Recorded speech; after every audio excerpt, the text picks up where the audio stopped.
have to go to the root. We have to go to the cause. Dealing with the condition itself is not enough. Dear Mr. Massa, I'm just trying to mind my own business. What's the matter? It's just another day, another black king captured. I'm about to lose my brain, stuck inside this ghetto rapture. I got a lot of smoke. If you want it, you can have it. They want a hat trick, but this is black girl magic. Ain't talking about the kind that'll make you disappear, but I'm talking about the power of the melanin within. Ain't looking for trouble, but I'ma say this one time. I put two dukes up if you try to touch mine. We still want justice for Tamir and Trayvon. You say you don't see color, but racism ain't blind. They targeting little kids whose skin look just like mine. So I'm paranoid, it's a war zone outside. And I'm a black queen, so if you ask me to step out of my car, you gon' have to snatch me. Cause I ain't going no damn well. Had to spend my whole life living unfair. Ancestors got my back and they right here. You can never understand, it's a nightmare. Living in my black shoes by the black rules. You can keep your handshake, I don't dap coons. The white man will go nuts if he cash you. But you all on his side like a damn fool. Make it make sense. We are oppressed. Queen. We are exploited. We are downtrodden. Make it make We sense. are denied not only civil rights, but even human rights. Ahmadiyyah. So the only way we're going to get some of this Ahmadiyyah. oppression and exploitation Queen. away from us or aside from us is come together Queen. against the common enemy. Who taught you to hate the texture of your Ahmadiyyah. hair? Who taught you to hate the color of your skin? Ahmadiyyah. Parents, pay attention to the books, the school system, even to your little children. Lies mixed with wisdom. His skin too bright, so he was blind to the prison. My skin just right, so I collide with division. You trying to pray to God, but we tired of religion. No savior saving, we got to save our savings. We used to pay miss, how we gon' make the slave rich? But who's to blame, and tell me why you complaining? We need a team effort just to rule the nation. Like a bad relationship, missing communication. We missing moderation. They're trying to get a poison to my population. No reparations, I'm getting tired of Satan. We are oppressed. Queen. I'm getting tired of waiting. We are downtrodden. Queen. We are denied not only civil rights, but even human rights. Ahmadiyyah. So the only way we're going to get some of this Ahmadiyyah. oppression and exploitation. Queen.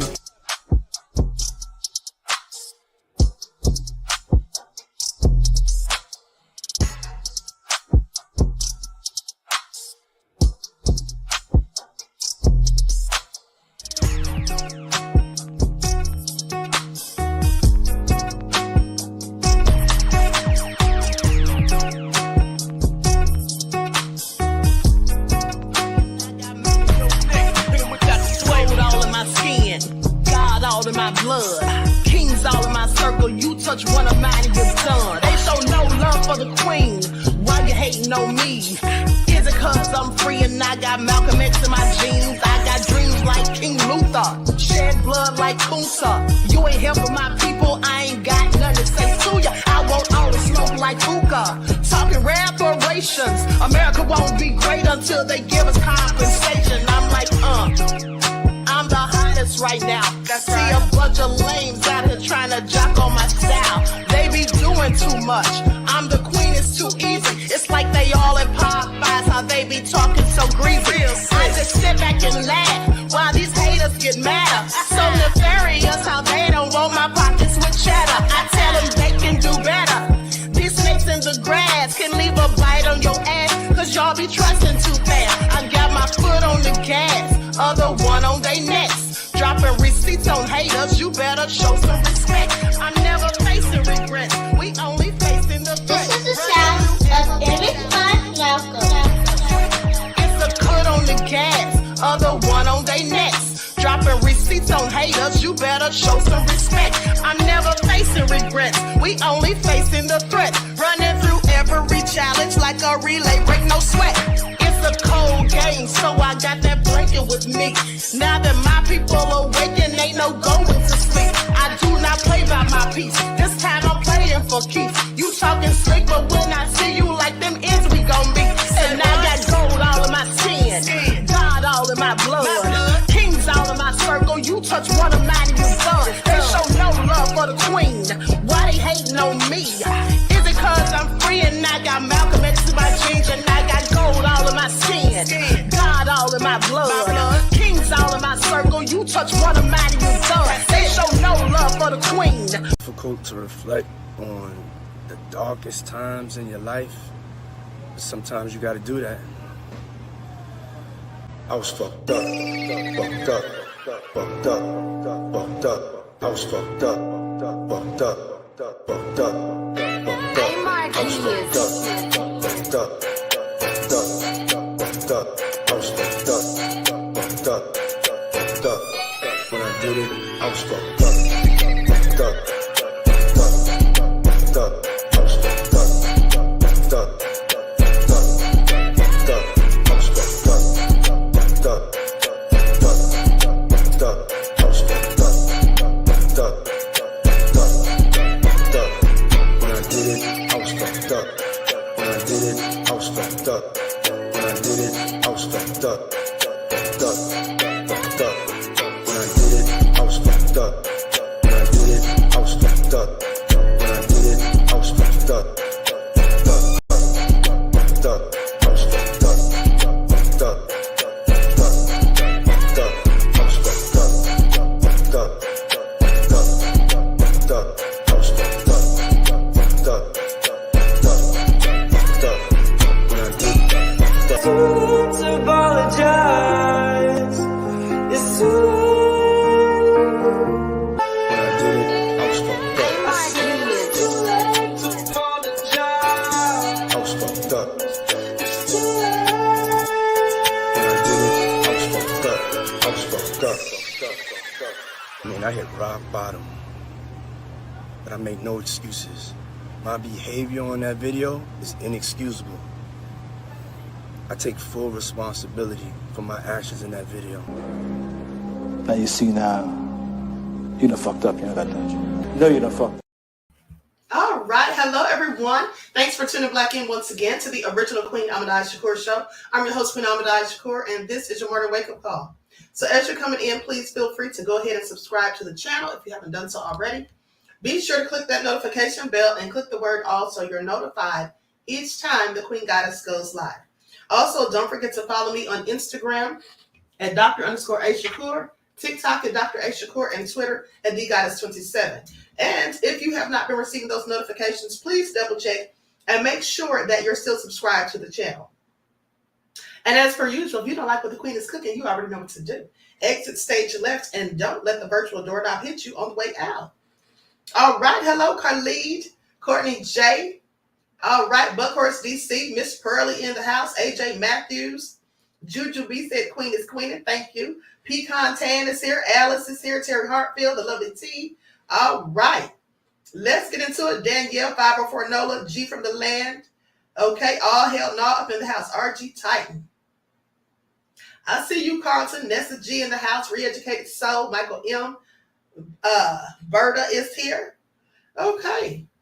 That crazy bitch Aries in the house, Deronda. Let me put my spectacles on, honey, because I got a lot of reading to do. So let's get into it. Everyone get those lights up. All right, hello, Sunset Nights, Queen of Moni Huey. All right, let's get into it. Y'all know I'm already late as usual, honey. I just can't be on time, no matter how hard I try. Charlene in the house. Okay, so listen, I'm not going live on the backup channel after this because I have something very important to do. All right, I have a meeting. But that all being said, I will be on there perhaps later to talk about the nefarious debates between Trump and Biden. That was absolutely pathetic. Trump telling all those lies, Biden stuttering and stammering over his words. Seemed like he was clearly confused. They tried to make excuses and say that he suffered from a cold and all of that, but you know. Further proof that he doesn't need to be in the White House. Neither does Trump. Okay, that crazy bitch Eric said, no need to be on time, Queen. We are on your time. Thank you, beloved. Thank you. I'm sure some people might beg to differ, beloved.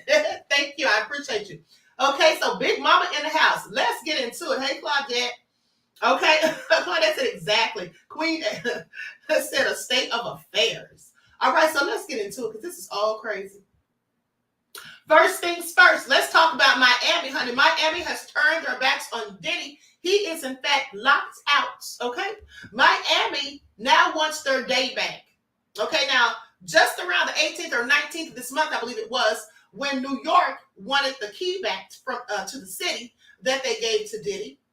But now they're saying Miami, well, this came out this morning, say Miami wants to take back the proclamation they made for Diddy Day. Let's get into it.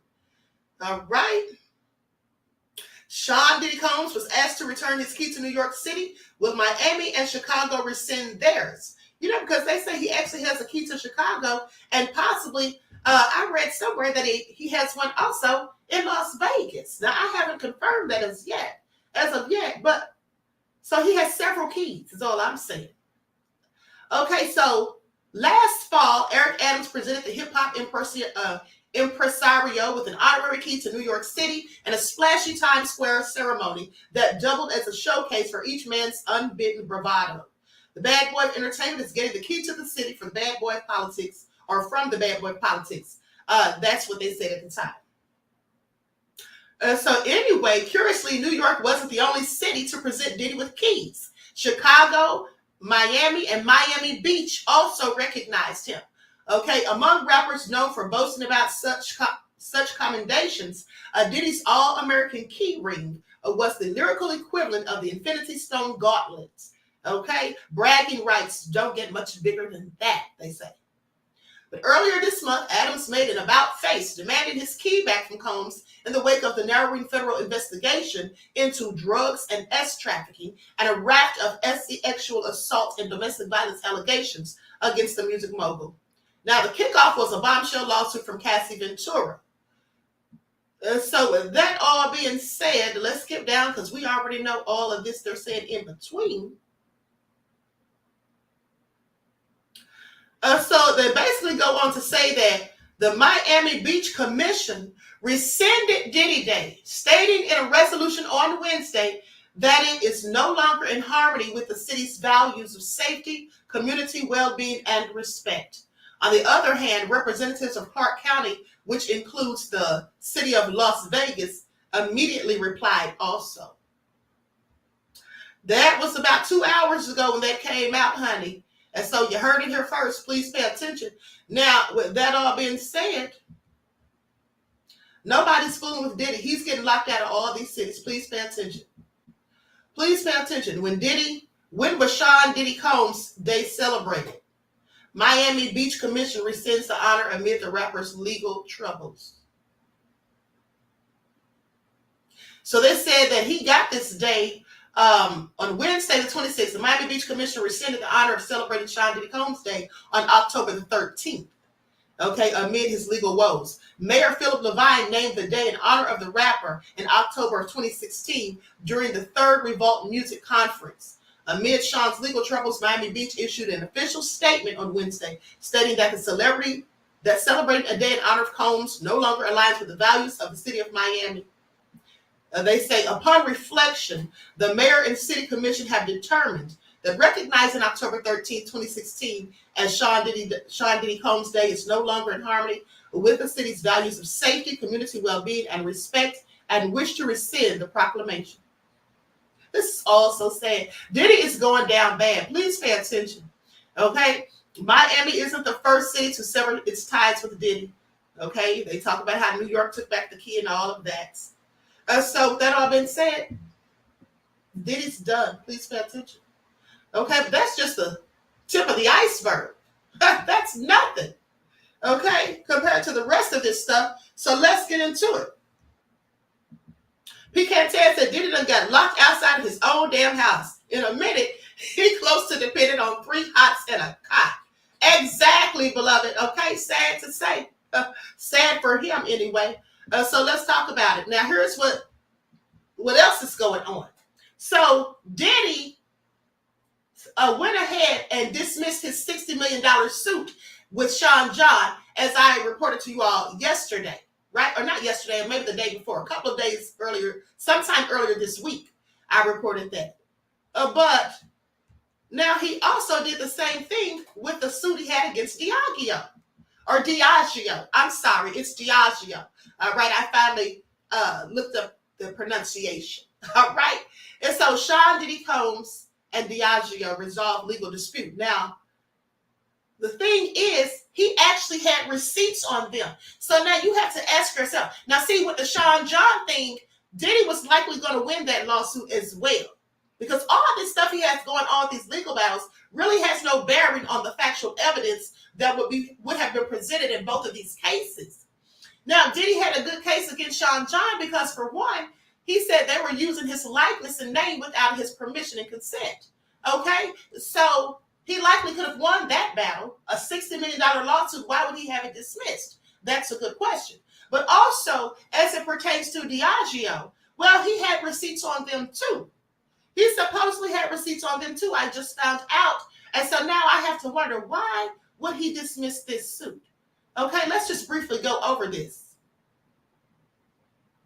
So Sean Diddy Combs and Diageo resolved their disputes. Both parties announced it, apparently ending a long and complicated legal battle wherein Combs alleged the liquor giant had not supported marketing agreements involving Ciroc vodka and De Leon tequila. The parties announced the resolution in a brief statement severing their business ties.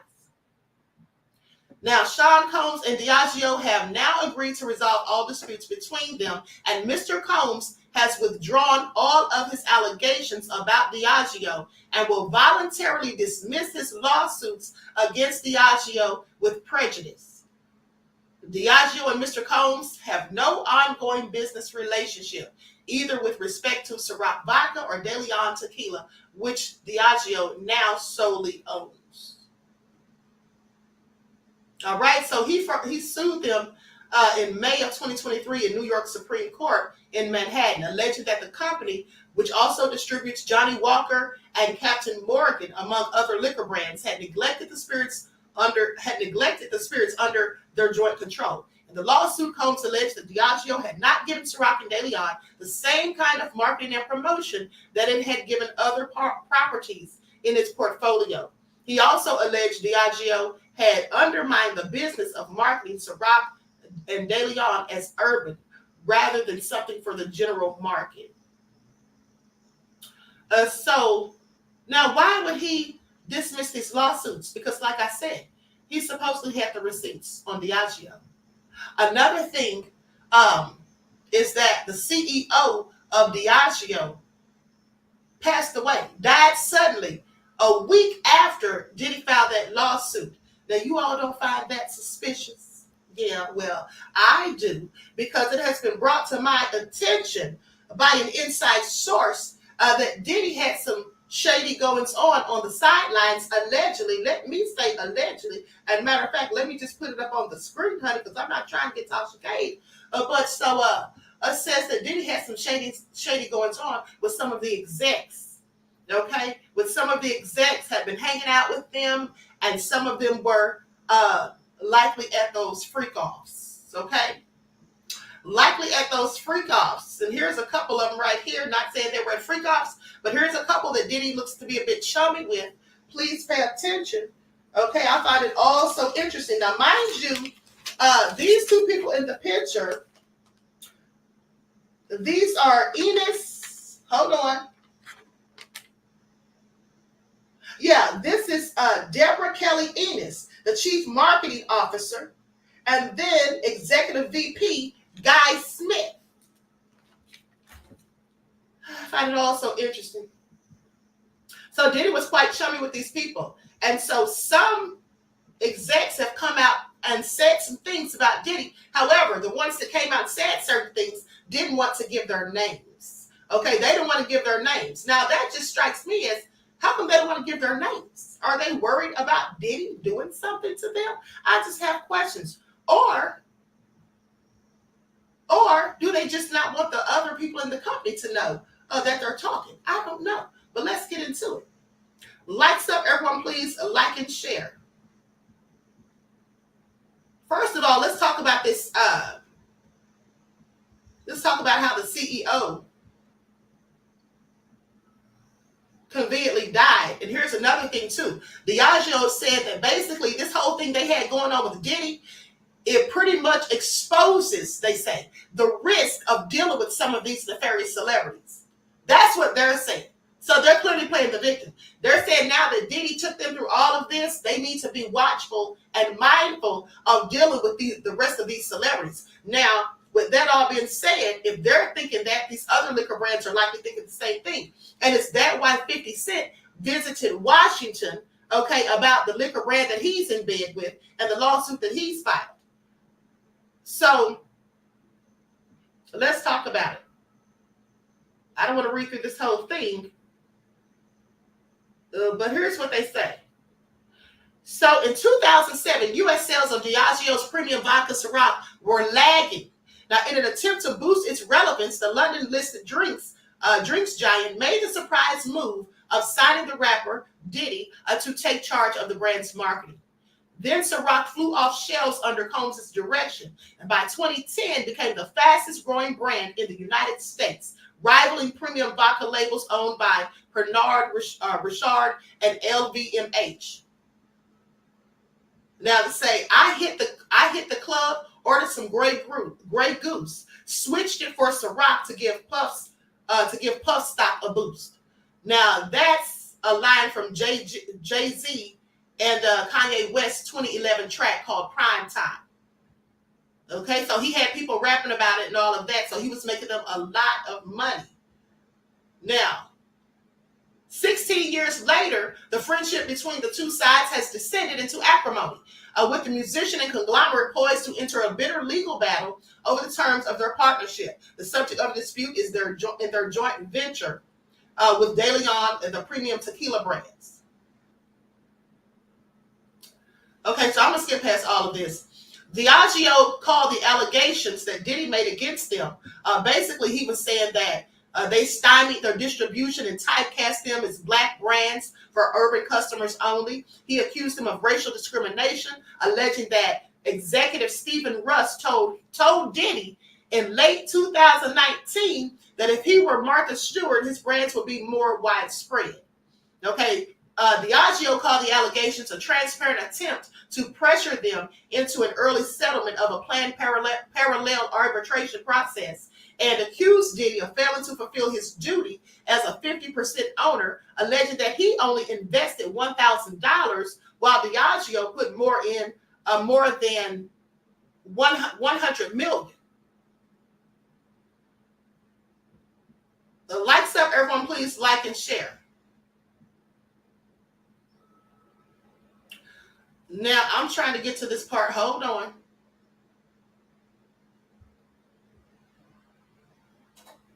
Hold on, beloveds. Now, the drink group alleges that in 2020, Combs threatened to go to the press with accusations of racial discrimination. The company hired law firm Cadwalader to conduct an investigation in response to these allegations. Okay, this came from two sources that are close to the matter and know the inside details. So a spokesperson for Diddy says if they were only interested in getting to the truth, Diageo would have informed and included Mr. Combs and his team in the investigation, given the seriousness of these allegations. Now, Diageo declined to comment on the investigation and who was all aware of it. Now, Malandrakis said the case shone a light on the risk of such high-profile partnerships, including the media attention around the individual that heightens the chance of scandal and the short-lived nature of celebrity. Good celebrity partnerships should be a springboard on which to build a brand, not to be relied on indefinitely, he says. Now, spirits have a horizon measured in decades, not in years, and no celebrity can possibly be relevant for many, many decades. Even George Clooney has a limit. This is what Malandrakis says. Now, it might be a wake-up call for Diageo to come up with a plan B beyond celebrity culture. So anyway, I find it all interesting because at the end of the day, they're basically saying that Diddy made them a lot of money, but his time had run out because you don't get to make this money forever, and they wanted out of the deal. Now, here's the thing. The inside source says that Diddy found out some information about Diageo with the finances that they were trying to keep from him, and basically that's when he started saying that he was going to sue them. Okay, he felt like they were hiding finances. Now, isn't that the same thing that was alleged by Jay-Z when he had the issue with the liquor brand that he was suing, or that he sued? So I find it all very interesting. Now, they also say that some of these people were hating on Diddy and resented the fact that he was making so much money. And so let's get into it. Likes up, everyone, please. Like and share.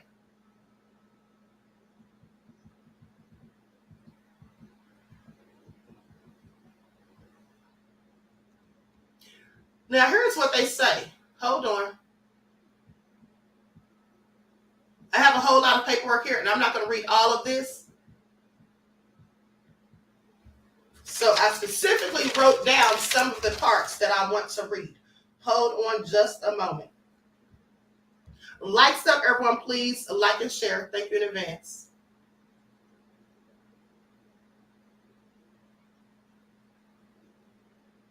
Okay, so they said Diddy took money. They say Diddy had taken monies that he made from Ciroc, and he used that to start revolting other businesses. And that was basically his funding stream. Now, the rich and famous flocked to the annual white party that Diddy threw at his home in the Hamptons, where Jay-Z, Busta Rhymes, and other hip-hop luminaries mingled with the likes of Arthur Salman Rushdie and future President Donald Trump. Please pay attention. Okay, everybody wanted to be a part of Puffy's white parties, says his friend Rob Stone, founder of the Cornerstone Agency, a marketing company that connects rappers and alt-rockers with corporate brands. Now, another frequent white party guest was Jackie Lee, then the head of multicultural marketing for Diageo. Okay, some of these people, that's what I'm trying to tell y'all. My source told me that some of these people were absolutely going to those parties and were likely at the freak-offs as well. Please pay attention. Now, goes on to say that she says she thought that Diddy would be the perfect candidate to get club goers swirling Ciroc, a vodka using French grapes, the sales of which have been stuck at around 65,000 cases a year, according to S&B Insights. She says he was a night crawler. He knew how to make people raise their glasses and dance at a party. So she arranged for Diddy to meet Diageo's top 3 North American executives in New York. She recalls him grabbing a bottle of Ciroc and saying, "Look, this is a rocket and I'm the fuel. I will grow this business beyond your imagination." Now, the Diageo guys, all of them white men, were smitten. The challenge was pursuing the relationship in London, who were aware of Diddy's less savory history, trying to get them to sign off. Now, there was a perception that he was a gangster rapper, according to Jackie Lee. She says in the end, it was the invitation to the Diana tribute that convinced her London bosses. And that's what sealed the deal. Okay, so that's what she said. And she was running the marketing firm in Rochester, New York. Now, she said it was crucial to her that Diddy be treated fairly as a black man. She says that she made sure that Diageo gave him an endorsement deal lasting 7 years rather than the usual 2. A separate marketing budget under his control and 50% of Ciroc's profits. Once he signed his contract, Combs was a whirlwind. It wasn't unusual for him to phone Diageo executives at 3 a.m. in the morning. Now, why would he be phoning them at 3 a.m. in the morning? I just want you all to pay attention. Now, we all saw the video. If you all remember, I showed it to you. You all remember me showing you the video where Diddy was on Ellen's show and she asked him what time the party started because he hadn't invited her to the party. And she said about 9 o'clock or something like that. He said after midnight, or she said after midnight. He said that's a whole nother kind of party. You all remember that? You all remember that? Okay, so calling these people at 3 a.m. in the morning, what's really going on? And Jackie Lee, why was she so gung-ho on Diddy and getting him even more, a better deal than anybody else? Yeah, likely because she was at the freak-offs too. Please pay attention, okay? Please pay attention. Now, with that all being said, and so then that's when it was in May when he decided to go ahead and sue them. Okay, for breach of contract and all the other stuff that I've already mentioned. And of course, they said it was all bogus. But the interesting thing is, hold on, let me find this part. Hold on, beloveds. Now, the interesting thing is the CEO, Sir Ivan Menezes, died suddenly right after Diddy filed that suit. Okay, he filed a suit, and a week later, Sir Ivan Menezes died. Now, he was over in the UK, and he also had been knighted. That's why he's a sir, just like Sir Lucian Grange from UMG. Please pay attention. So Diddy had connections to all of these big-time white folk, okay? These big-time people with all this money. Now, according to my source, and again, I can't substantiate this. This is just all alleged. But supposedly, Sir Ivan Menezes knew about the ones who were going to these freak-off parties. He wasn't going, but knew about some in the company that were, okay, and was upset about it after Diddy filed this lawsuit, thinking basically, y'all are hanging out with this dude and giving him all this information or whatever and doing God knows what at these parties, and now he's suing us. Who knows what's going to come out if this goes to trial? Okay, so he was very upset about it, allegedly, from what I was told by my source. And then all of a sudden, a week later, he dies. Now, they say he died suddenly after a short illness. Okay, and when I looked further into it, he supposedly died from a complication from a surgery on an ulcer. I'm sorry. How many of you have heard of somebody dying? Hey, Danielle, thank you for becoming a member, beloved. Now, how many of you have ever heard of somebody dying from a complication from a surgery on an ulcer? On an ulcer? I'm sorry, that sounds a bit strange to me. Yeah, but that's what they say the cause of death was. Complications to a surgery on an ulcer. All right? Now, his replacement, former North American President Deborah Crew, stepped in a month early to fill the role. So I just want you all to pay attention, because this whole thing with Diageo is down a whole nother rabbit hole. It's not just about Diddy suing them. It's about the things that happened in the background and what all led up to it, and how some of these people have now come out and said things about Diddy. And also it was told to Diddy, allegedly, that some of these execs were hating on him as well, said they resented him. So let's get into that. Let me pull up this other paperwork.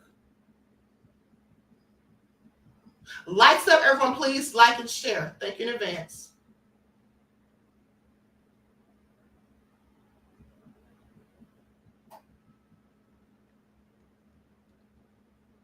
Okay, let me start right here.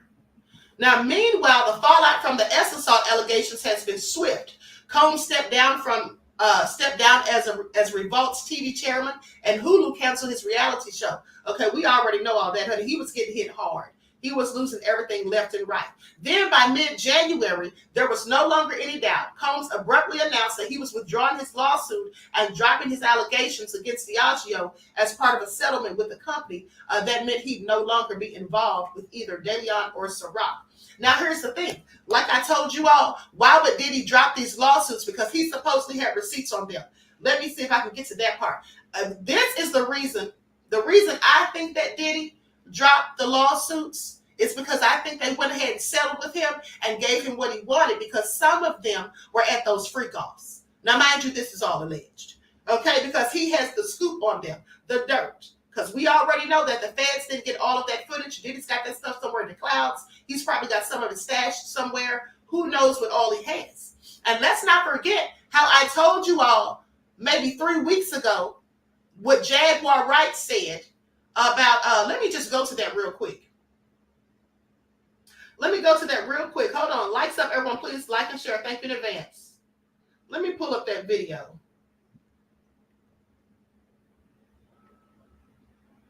Remember the video I did where Jaguar was talking about Diddy sold one of those FO videos for $500,000. Hold on.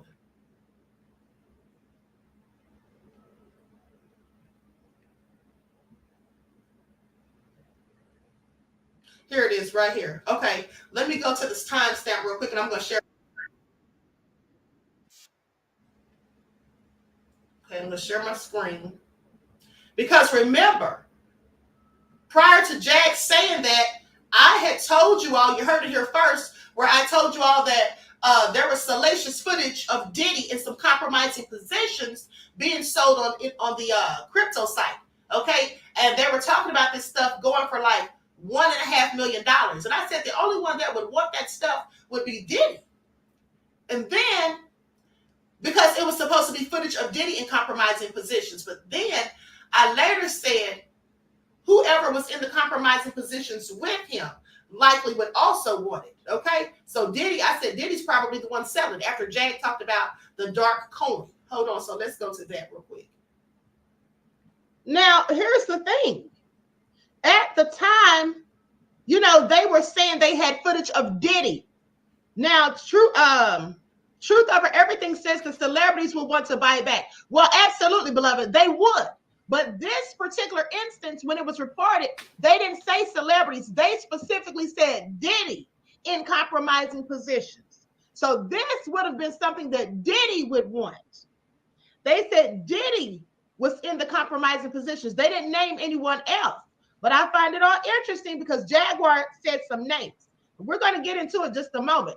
Okay, we're going to get into that in just a moment. Hold on. There's more. This as he's become the target of a federal investigation that's looking into various claims. Now, he's denied any wrongdoing, and he also hasn't been charged with the crime. Not yet, anyway. Okay. I just want you all to pay attention.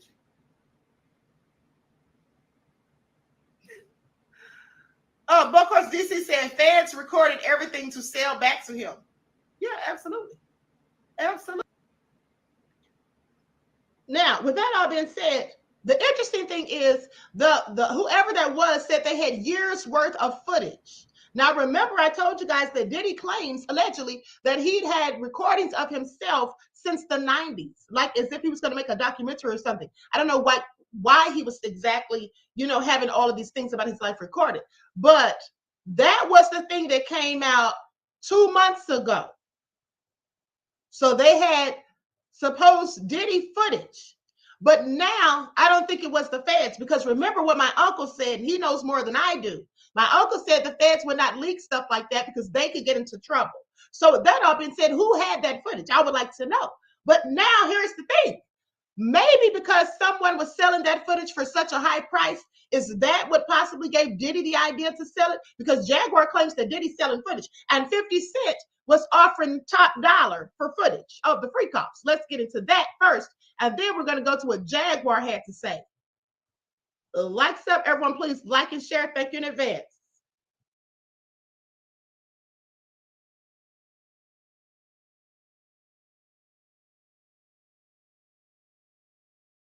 Highest bidder. Why would he sell evidence of his debauchery and savagery? Why would he sell on the dark net his tapes of just terrible? Wanna know why? Because he doesn't intend to stand trial. Is he protecting people, or are people protecting him? Oh no, he's selling it because he needs the cash. The last freak off tape that just got sold on the dark net, which I know because I monitor, went for $500 million. It had multiple stars in it. Nicki Minaj, Rihanna, Chris Brown, Justin Bieber, Drake. It was a really interesting night in Calabasas, and he just sold that footage. How come you think it doesn't get leaked to the public? The dark net? Yeah, like... Because of the dark coin. Most people don't even know that the dark coin exists. Y'all heard that? Now, that all sounds plausible to me, because here's the thing. Some would say, well, why would he be doing this? But guess what? I was the first one to tell you guys that Diddy would absolutely barter for his freedom. Once in the chat, if you guys remember when I told you all that, I said, I guarantee you, Diddy has more tapes. Even if the feds took all of them out of the residences, he's got it stored in the clouds. He's probably got some in safety deposit boxes and all of that, safety deposit boxes and all of that. And I said, Diddy is going to barter for his freedom. You all remember me telling you that? I said he's going to barter for his freedom with that footage. Because those people that are in there, you think they want that out? And now pay attention to what Jaguar said. When the interviewer asked her, and shout out to them, I forget the name of them, we call them the Blue Couch. But remember, when he asked her, How come this isn't leaked to the public? That's because it's done through dark coin, which is like Bitcoin, and it's basically a way to keep yourself private. Okay, you have a digital wallet, and it's like a digital version of cash. Basically, you choose whether your transactions will be public or private. Okay, just like with Bitcoin, as I said, and they're stored in a digital wallet, and the dark coin wallet allows you to stay private even when you're trading or exchanging, or even if there's in fact third parties involved. All right, even if there's third parties involved. So, with that all being said, I find it very interesting at the end of the day. Now, TMZ reported, now here's what I'm thinking now. Because Jag has said this, TMZ reported 2 months ago that someone was trying to sell footage of Diddy. Now, could that have been Diddy doing that as well? Because if Diddy was in compromising positions, there was someone in the videos with him. So like Truth Over Everything said, celebrities wouldn't want that stuff out there, and they would be interested in purchasing it. Anyone who was on those tapes. So who was in the tapes with Diddy that were being sold 2 months ago, according to TMZ? Who would have been in there? Clearly some celebrities, okay? And it could have been some male celebrities. And so maybe then when that stuff was being auctioned off on the dark web 2 months ago, well, maybe that was also Diddy. Maybe that was also Diddy. And here's another thing. We all know that Diddy doesn't care about putting videos out there of people having relations, including himself, because one of the most recent accusers said that she found out that Diddy recorded their little fiasco they had and showed it to people. And that's why she was at a party years later and a guy told her boyfriend about it. Do you all remember that? Do you all remember that? This is all so crazy. Deronda said haters in the chat. Moderators, if you see trolls in the chat, please block them, beloved.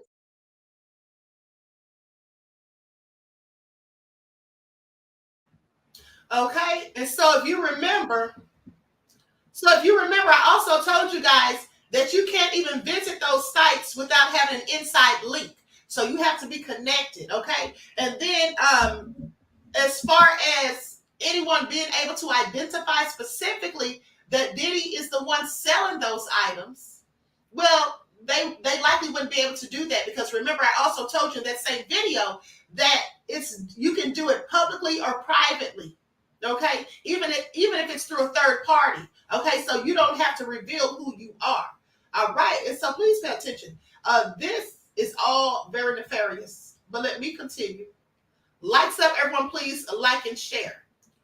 Oh, and by the way, that video that I just showed you, someone emailed me yesterday and said that fake Nancy Drew was using all my talking points from that video. Yesterday. Please sit down, fake Nancy Drew. Okay, but let me continue. So now here's the thing. Hold on. Now, so basically, this woman, Jackie Lee, was giving Diddy the hookup. All right, getting him a better deal than anyone supposedly had.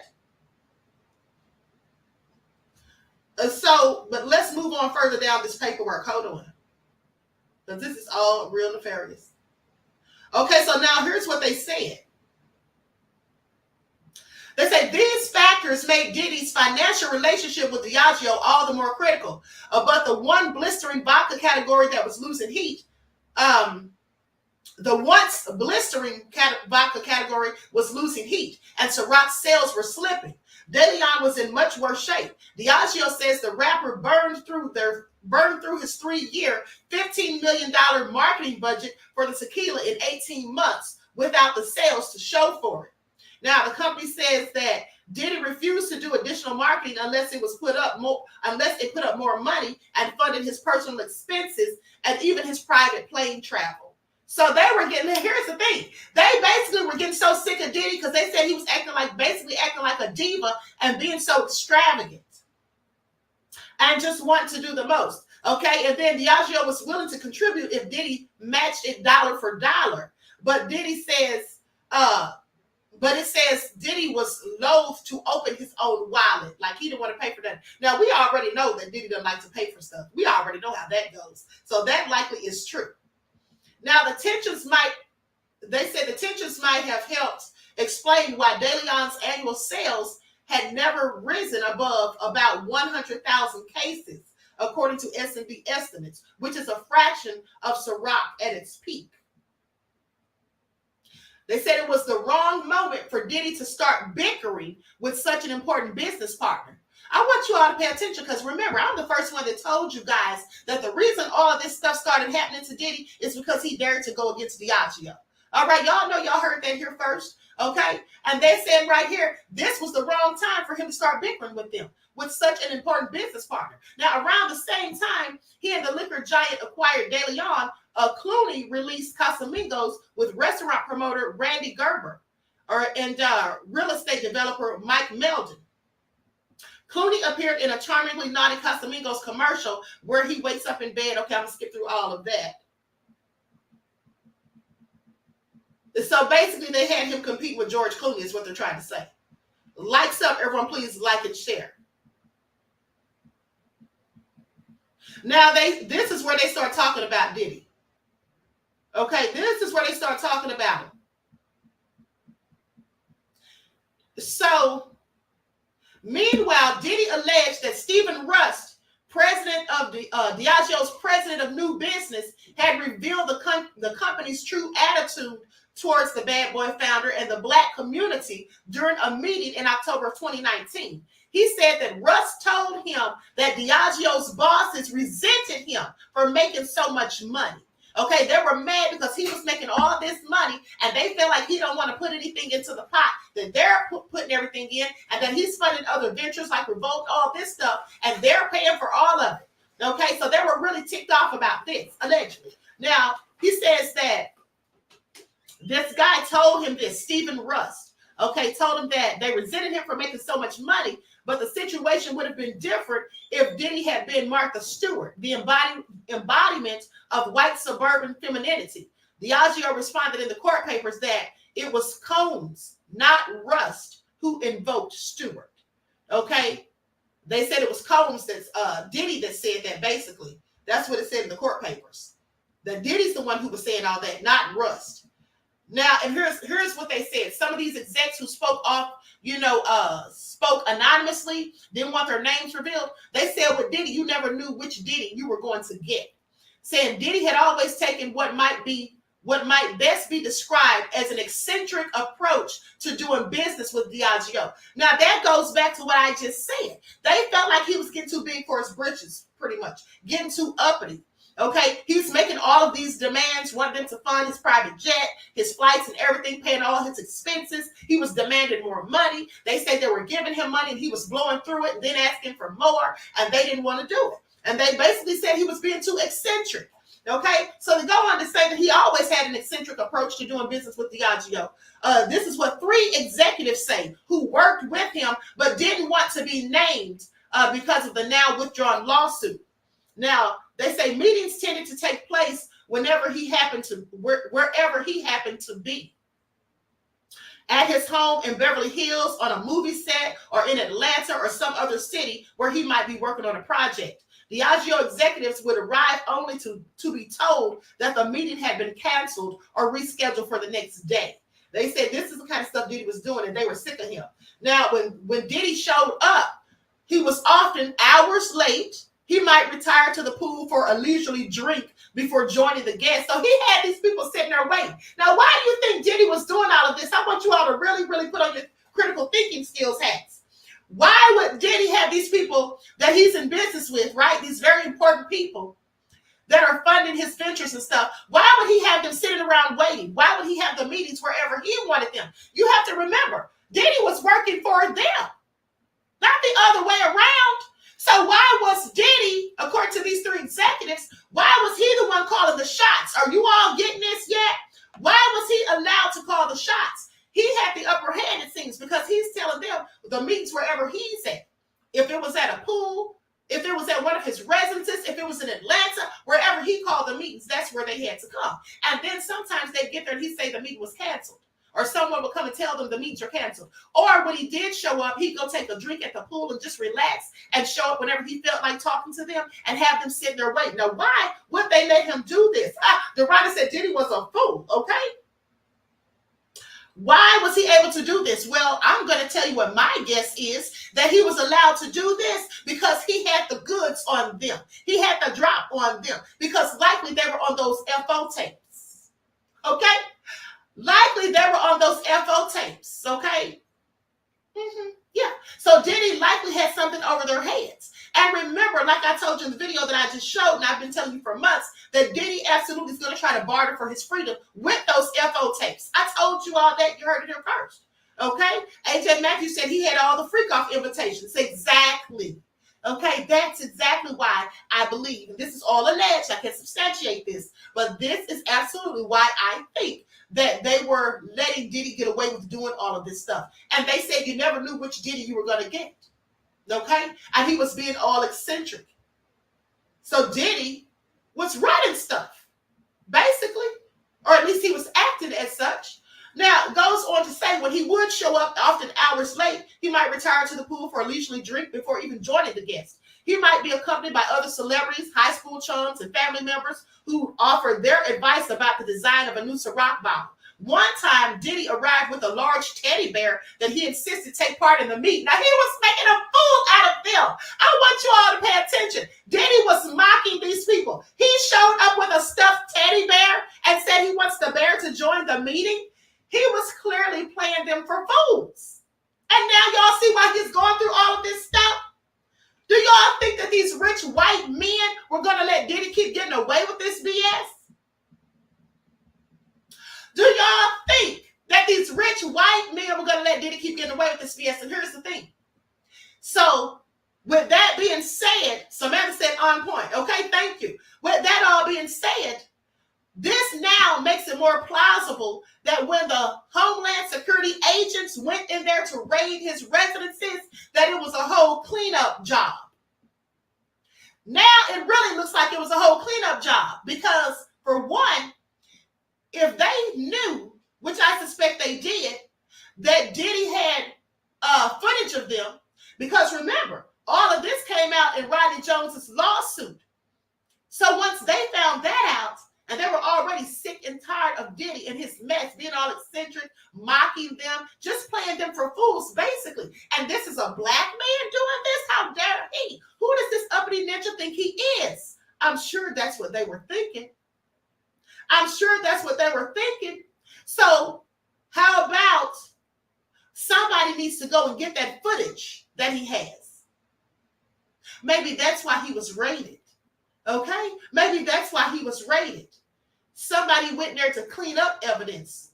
Remember, I told you all this before, just like in the case of Epstein. Remember how I told you they went in there and confiscated all the footage from Epstein's residence, and I showed you all the video of them taking all that stuff out of there in boxes and boxes, but none of that stuff ever was mentioned. None of that stuff ever came up. Nobody ever found out who was on those video footages or what exactly was on those footages from Epstein. Same thing with Diddy. It's likely going to be the case. Some of those people, like I told you, the people like Lucian Grange, these big-time wealthy rich white men like Clive Davis, Ronald Burkle, if they're on those footages, which I believe and suspect they absolutely are, well, that's not going to come out.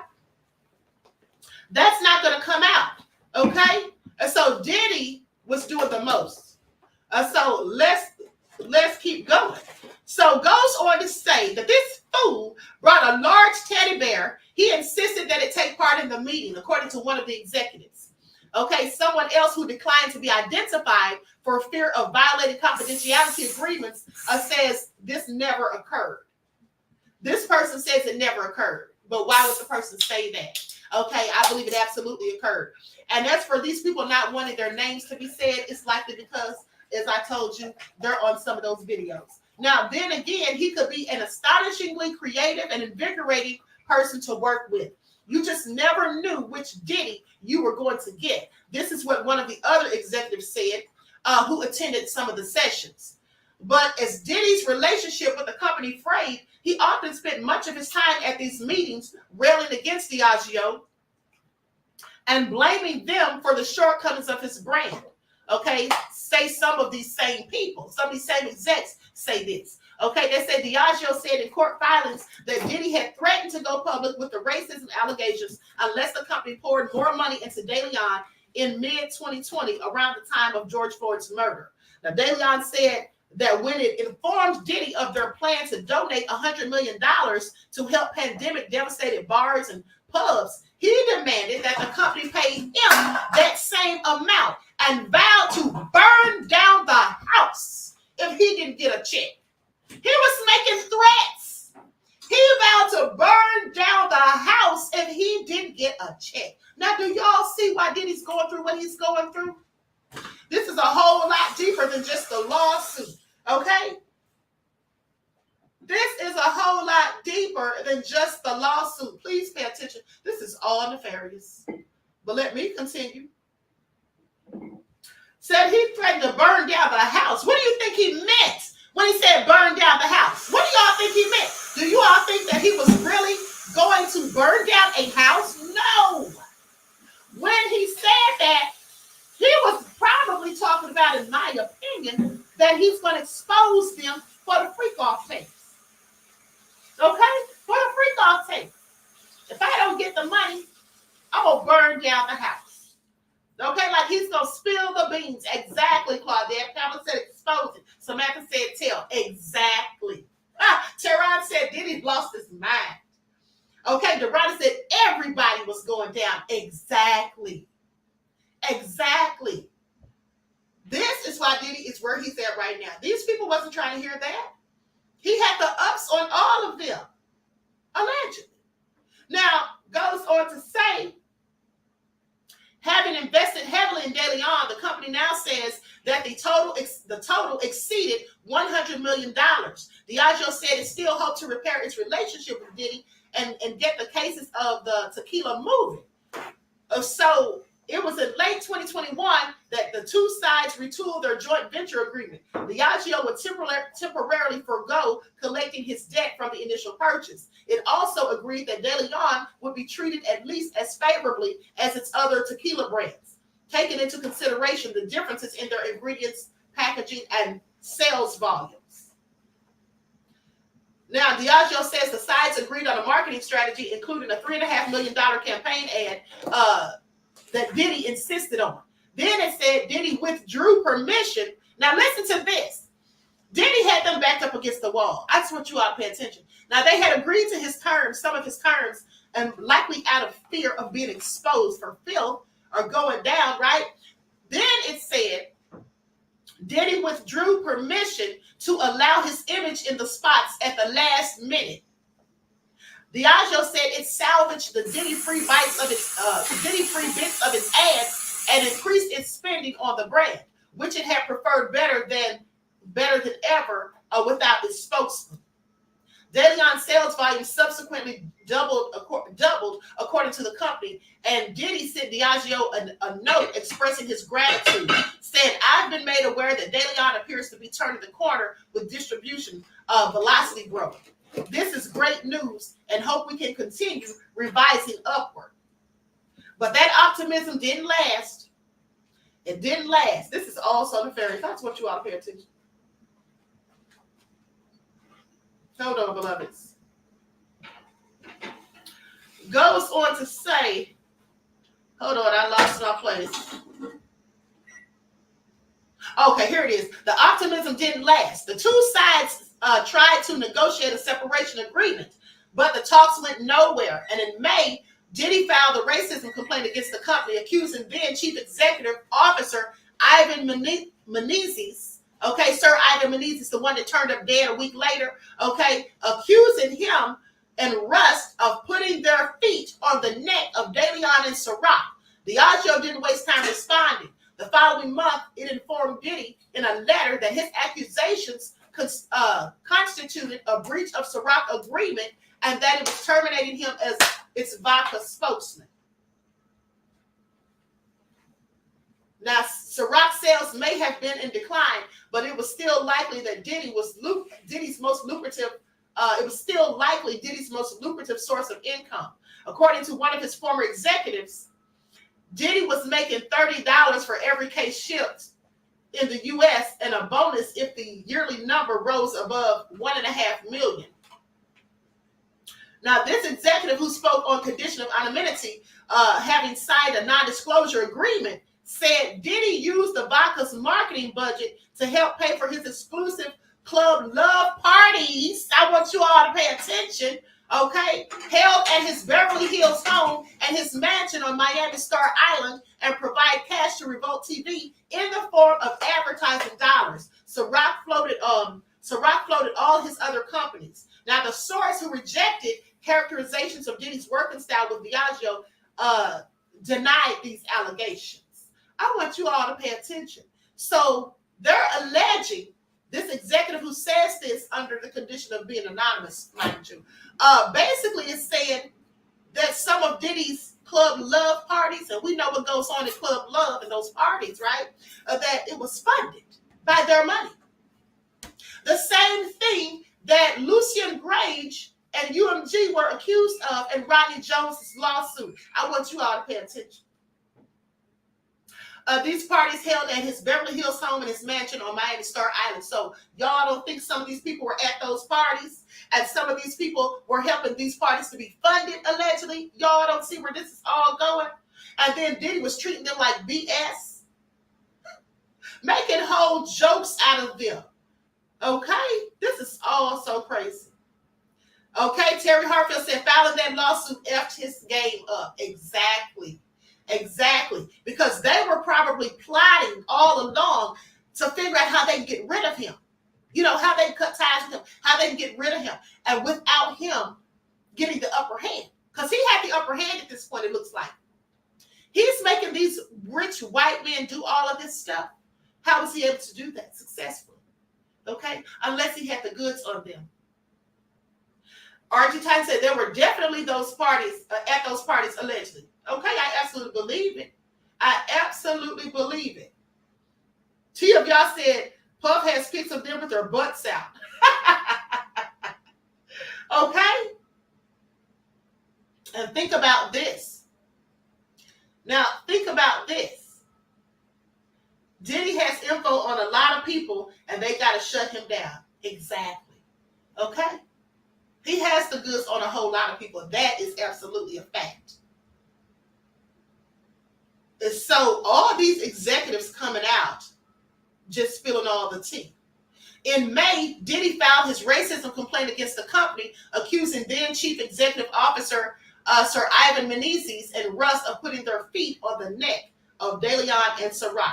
Now, it's interesting that he was accusing Russ because Stephen Russ is the one who supposedly told him, right, according to this paperwork, he's the one that supposedly told Diddy that they were hating on him, basically saying that they resented him because he was making all this money. Now, Diddy made it clear, and this is in all caps, which I find interesting. They say Diddy made it clear that his battle with Diageo wouldn't be restricted to the courtroom. Oh, my goodness. Do you all hear this? That it wouldn't be restricted to the courtroom. So what does that mean? He's taking it to the streets. Diddy was going to take it to the streets. It wouldn't be restricted to the courtroom. I don't want you to pay attention to the language and verbiage that Diddy is using. Okay? When he said, I'm going to burn the house down if I don't get that check. Oh, it's not going to just be in the courtroom. Now, in June, Diageo said Diddy showed up with a 40-person crew from his Hulu TV series to meetings in New York with distributors and retailers, trying to get their employees to say disparaging things about the spirits giant on camera. When Diageo wrote a letter of protest, Diddy's attorneys dismissed its allegations as vague. Not untrue, but vague. So Diddy came there with goons? Is that what he did? He came there with a 40-squad goon? Now, here's the thing. Al Sharpton. Okay, Al Sharpton enters the chat. So Al Sharpton also rallied to Diddy's side. Now, the civil rights activist said Diageo stripped Diddy of his Ciroc income in retaliation for the rapper having the effrontery to raise questions about its handling of DeLeon, saying it's almost like they're going to whip him in line. This is what Sharpton told Business Newsweek back in November. Okay? Says it's like a slave master beating a slave. He said that the Mark Morial, president of the National Urban League, and Derek Johnson, president of the NAACP, wrote to Diageo's chairman, Javier Ferran, and its CEO, Deborah Crew. Now, Deborah Crew is the new CEO. She's the one who took over after the sudden death, okay, which I find suspicious, of Sir Ivan Menezes. So, goes on to say, asking to meet to discuss Diddy's restoration as the face of Ciroc. Now, Sharpton warned of a boycott if they didn't get some results. So now you got Al Sharpton making threats. You got Al Sharpton working with Diddy making threats, threatening a boycott if they don't get some results. This is all crazy. Saying if they close all doors, then we'll start closing doors of their product in our community.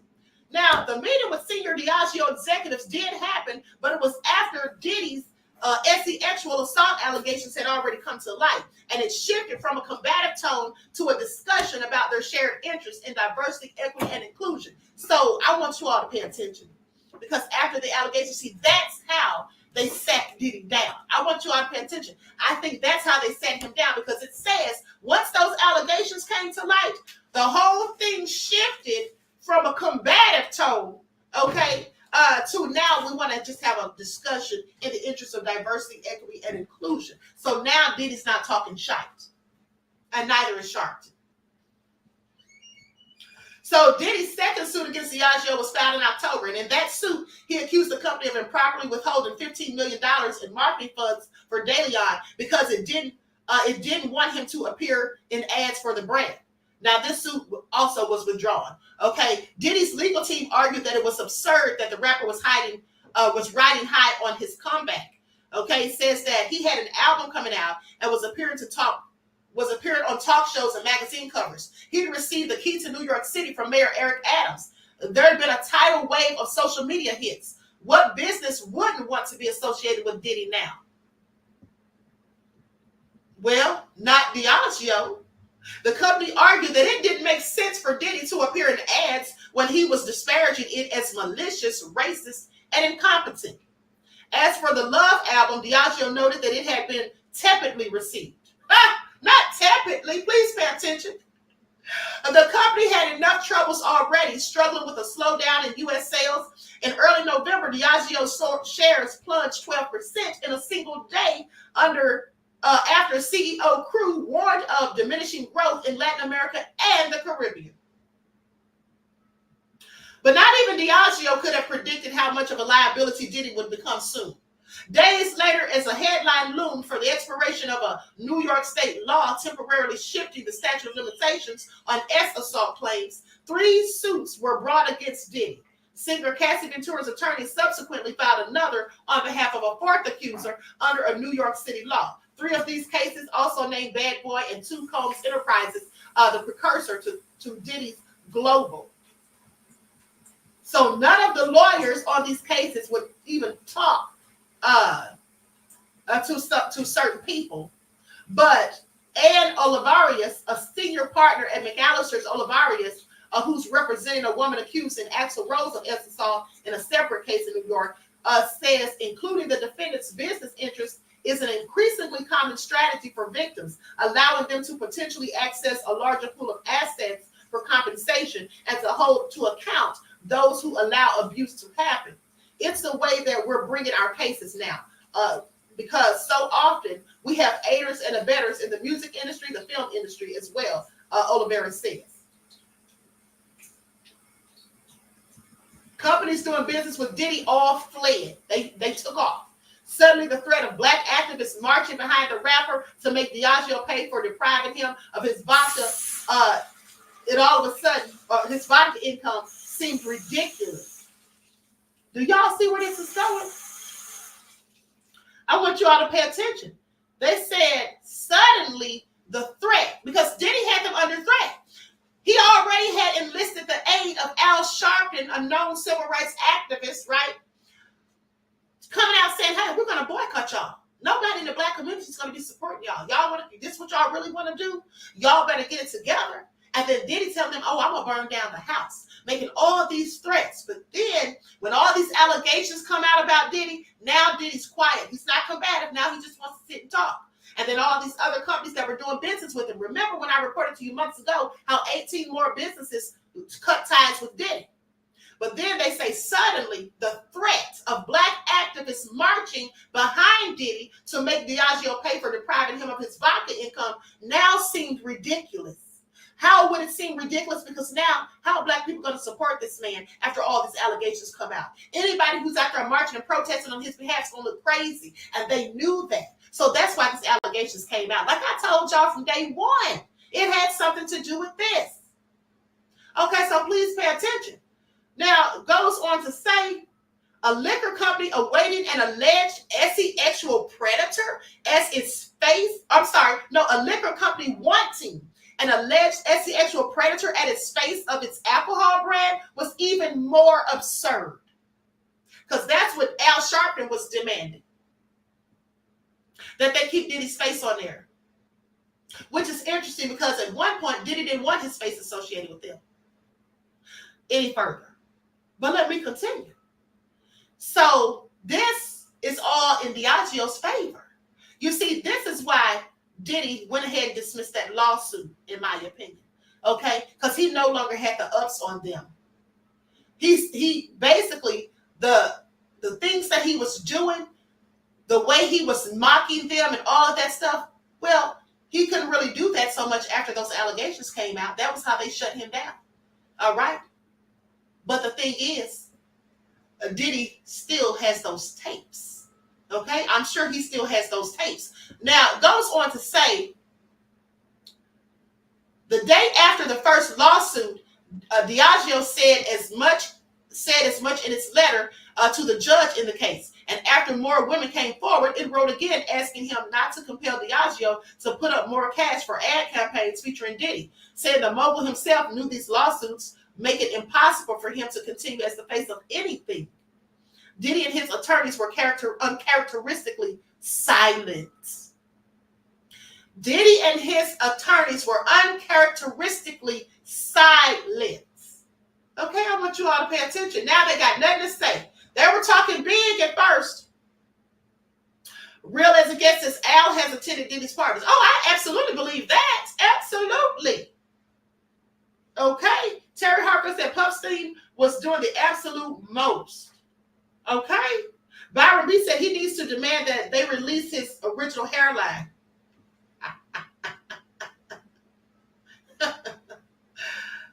Jay Gray said, Queen, did it check Hunter Biden's laptop? Okay, is that where he hid the footage? You all are something else. But then it goes on to say that his lawyers and he were uncharacteristically quiet. Now, mind you, they used the word uncharacteristically because that wasn't in their character to be silent, because they were talking big stuff at first. And this is what set them down. Now, and let's not forget that I told you months ago that it was alleged that Clive Davis was the one who got Cassie that attorney. Okay? Who got Cassie that attorney? So like I told you, you think these older white men going to let Diddy just keep on doing them like this and getting away with it? Absolutely not. Diddy needs to remember his place, is how they were feeling. And then Al Sharpton basically said it when he said it's like a slave and the master going to whip him into submission. Well, that's pretty much what they did. That's pretty much what they did. Now, if Combs has been the master of anything throughout his career, it's been promoting his personal brand regardless of the circumstances. As recently as November, his corporate website boasted that he had cemented himself as one of the most successful entrepreneurs and cultural icons of all time, despite Bad Boy's waning cultural influence. He showed up last spring to the Met Gala in a gaudy outfit worthy of a modest Star Wars lord.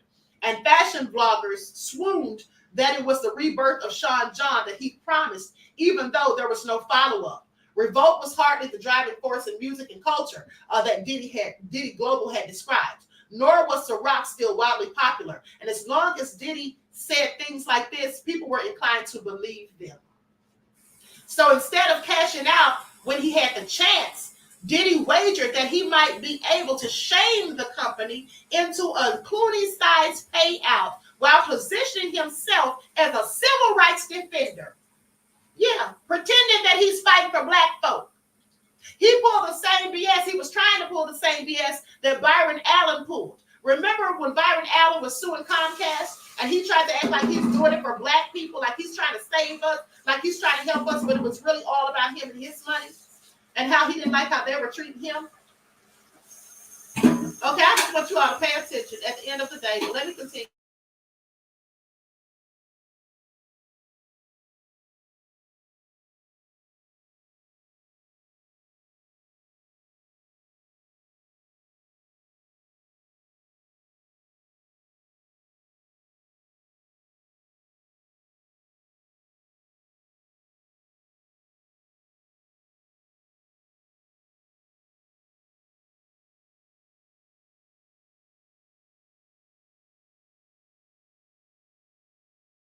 Okay, sorry guys, I was talking to someone. Sorry.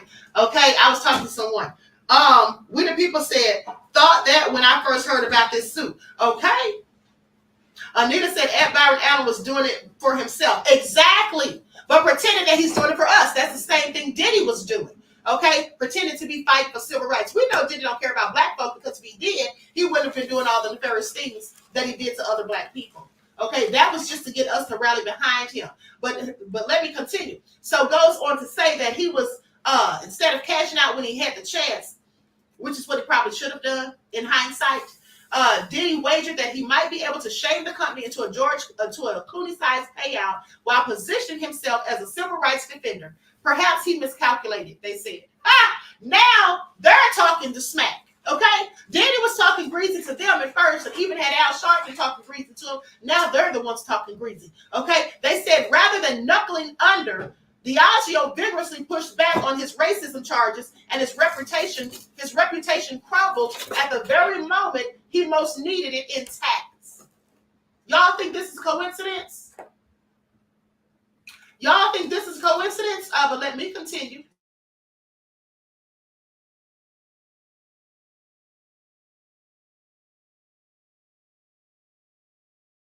Okay, so now with that all being said, please pay attention.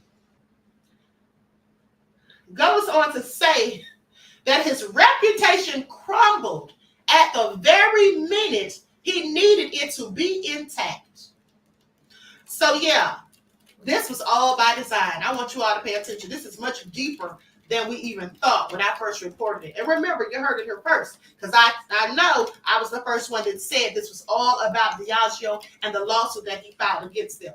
Now, it goes on to say, now his name, all of them, they're really clowning him now. They say now his name, all of them, okay, Puffy, Diddy, Sean Combs, all right, P. Diddy, Love, Brother Love, all of them, really the one thing on which his empire was built may well have lost all of its currency. Not even Al Sharpton, his longtime defender, sounds prepared to once again go to battle. Do y'all hear this? They literally beat Diddy into submission. Okay, that's what they did. Please pay attention. It's all crazy, honey.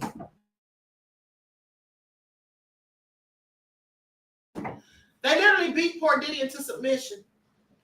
Okay, with all of this. Now, goes on to say, this is what Al Sharpton said back in January.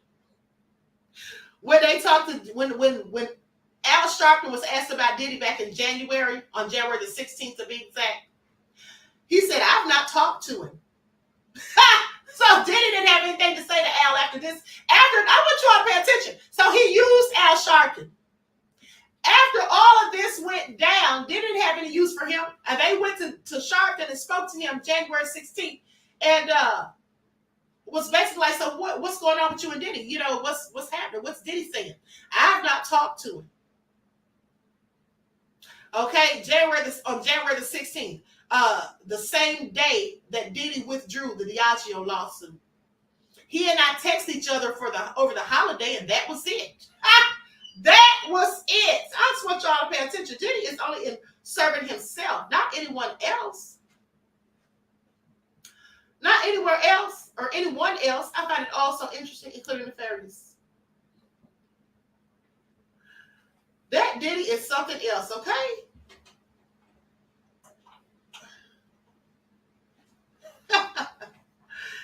are wrong for that, okay?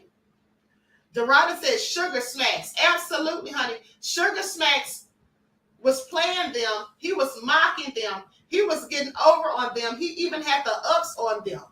But, honey, after this all came out, I'm sending something else to my email so I can discuss it later. But the love is, he said, I can't feel sorry for Diddy. I can't either. Realist again said, it's sad a man supposedly for civil rights was at these parties. Mm-hmm. He allegedly was at those parties, according to sources. Mm-hmm. And defending Diddy tooth and nail. Please pay attention.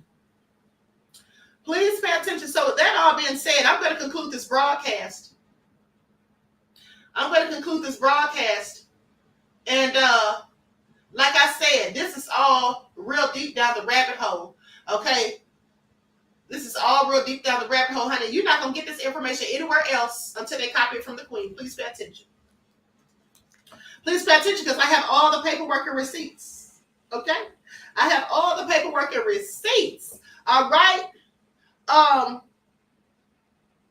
DSB says, Diddy found it out the hard way. He can't do what the white ones do and think he's going to buy his way out. Exactly, beloved. I couldn't have said it better myself. You're absolutely right. Please pay attention. And with that all being said, let's not forget Al sweating out his perm at the party, says we the people. Okay? But at the end of the day, this is all so crazy. All right? So with that all being said, I'm going to conclude this broadcast. The Lovers, he said, always a great live queen. Thank you, beloved. All right? Someone and their mama was there at that FO. Absolutely. Terry Harper said, Pop Spirit is truly ecstatic. Exactly, okay? Amber said, thank you for the very informative work. You're welcome, April. AJ said, let me wake my dog up. His song about to come on. Not your dogs, beloved. Dorada said, TD Fake's not off the hook either. Exactly. Miss Eva said, Diddy Doodles forgot his place. You can't go against the devil when you sign the contract. And that's what you can't do, beloved. You're absolutely right. Okay, you're absolutely right. Let's not forget about that movie, Trick Baby. Isn't that the name of it, Trick Baby? The movie where I told you the rich, wealthy, white elites talked about bringing in some black people and helping and allowing them to get wealthy and fooling them like they sit at the same table and have the same privileges, but they really never will. And that's what Diddy thought. Diddy thought he was running stuff, and they showed him that you ain't running nothing but your mouth. And when all of this stuff came out, all by design, now Diddy and his attorneys, they said, were uncharacteristically silent. At the time where he needed his reputation the most, it crumbled. This was all by design. That's how they took him down, okay? And to be honest, they took down a giant with that. Please pay attention. Jeff ATL said, have you ever been swallowed up? Okay?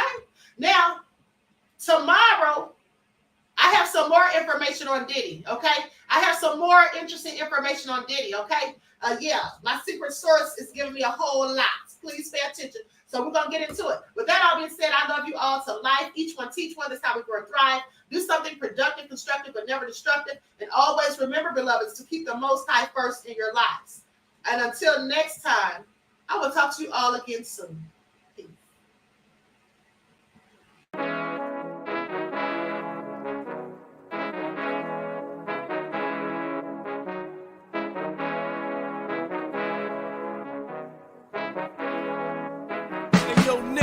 With that flavor all in my skin, God all in my blood, kings all in my circle. You touch one of mine and you're done. They show no love for the queen. Why you hating on me? Is it cause I'm free and I got Malcolm X in my jeans? I got dreams like King Luther, shed blood like Kunta. You ain't helping my people, I ain't got nothing to say to ya. I want all the smoke like hookah. Talking reparations, America won't be great until they give us compensation. I'm like, I'm the hottest right now. That's See right. a bunch of lames out here trying to jock on my style. They be doing too much.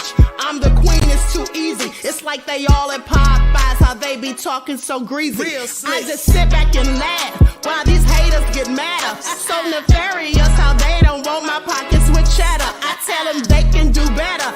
This makes in the grass can leave a bite on your ass, cause y'all be trusting too fast. I got my foot on the gas, other one on they necks. Dropping receipts on haters, you better show some respect. I'm never facing regrets, we only facing the threats. Running through every challenge like a relay, break no sweat. It's a cold game, so I got that blanket with me. Now that my people awaken, ain't no going to sleep. I do not play by my piece, this time I'm playing for keeps. You talking slick, but when I see you like them ends, we gon' meet. And I got gold all in my skin, God all in my blood, kings all in my circle. You touch one of mine and you done. They show no love for the queen, why they hating on me? Is it cause I'm free and I got Malcolm X in my jeans and I got gold all in my skin, God all in my blood, kings all in my circle. You touch one of mine and you done. They show no love for the queen, why they hating on me? Is it cause I'm free and I got Malcolm X in my jeans and I got